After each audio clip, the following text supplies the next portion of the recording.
Tumpok-tumpok na labada ang kanilang nilalabhan kada linggo. Weekend racket ni Lila at kanyang mga kamag-anak ang pagtanggap ng labada. Pero sa halip na washing machine, mano-mano silang naglalaba sa ilog ng barangay Maingaran. Palo rito, piga roon. Ang sinaunang paglalaba at pagpapaagos ng bula, ligtas nga ba sa ilog at mga residenteng nakikinabang dito? Sakay ng dalawang tricycle ang mahigit 10 labandera sa ilog. Naglalaba po kami sa ilog nung bata pa kami kasi doon kami parang malinis ang mga damit namin at saka doon lang din kami natututong maglaba sa ilog no, simula na hanggang ngayon. Pero hindi lang daw sila ang naglalaba rito. Marami pang naglalaba sa ilog ngayon kasi parang naiibsan yung pagod nila pag nasa ilog na. Kasi pag sa bahay kasi, nakakapagod talaga maglaba. Kasi paikot-ikot at saka papalit-palit ng tubig sa planggana. Una nilang pinaghihiwalay ang puti sa dekolor. Saka sisimulan ang mahaba-habang kusutan ng mga damit. Pagkatapos, buong puwersa nilang pupukpukin ang mga damit gamit ang palo-palo. Ang purpose ng pagpapalo ng damit para mawala yung mga sabon at hindi mabango yung damit niya pag natuyo. Kasi pag hindi mo yung paluan, nangangamoy din pag hindi natatanggal yung sabon. Matapos banlawan, ilalatag nila ito sa bato para patuyuin. 250 pesos ang kanilang sinisingil kada sako ng damit.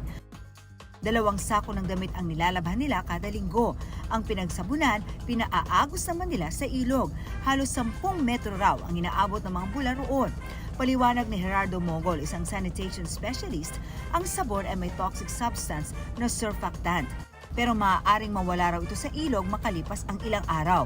Ito yung nagiging dahilan para bumaba yung surface tension ng tubig. So pagka na-reduce na ito, the tendency of the surfactants is mag-mix sa water. Ang surfactants is capable to penetrate the cell membrane and cause toxicity to organism. There are microbes in the environment na kaya niyang i-degrade yung surfactants. Half-lives ng surfactants is inaabot ng 3 to 9 days.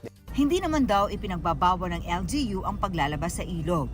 Hindi naman yung nakakasira sa kalikasan kasi yung sabon na ginagamit namin, hindi naman yun pupunta talaga yung sabon doon sa malayo. Possibly makarating sa dagat, but depende yan sa distance ng yung location na kung saan sila naglalaba and yung mouth of the rivers. But to determine the degree of pollution sa river system, there is a need to conduct water sampling and laboratory analysis. Washing ng clothes sa ilog ay hindi ito covered ng the Clean Water Act of the Philippines. No?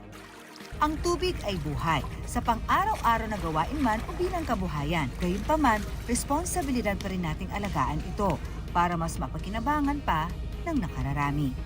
Ako si Marisol Abduraman at yan ang kwentong Dapat Alam Mo.